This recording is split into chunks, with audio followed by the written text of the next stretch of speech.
La plainte de Tristan Banon contre Dominique Strauss-Kahn pour tentative de viol est classée sans suite. Pour le parquet de Paris, il y a bien eu agression sexuelle, mais les faits, commis en 2003, sont prescrits. L'ancien patron du FMI ne sera donc pas poursuivi.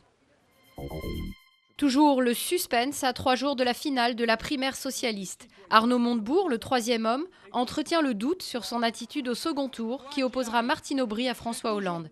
Des hésitations qui sèment la confusion alors que le ton se durcit entre les deux finalistes. Un acte désespéré dans un lycée à Béziers. Une enseignante de 44 ans a tenté de s'immoler par le feu. La professeure de mathématiques, dépressive, était en conflit avec ses élèves. Elle s'est aspergée d'essence devant eux pendant la récréation. Brûlée au 3e degré, elle se trouve dans un état grave, mais son pronostic vital n'est pas engagé. La chute de Sirte se fait attendre, avec ce revers pour les forces du nouveau régime libyen. Elle disait avoir cerné les derniers fidèles de Kadhafi dans 2 quartiers de la ville, mais elles ont dû reculer sous le feu nourri des partisans du colonel déchu. La confusion régnait aussi sur l'arrestation de l'un des fils de Kadhafi.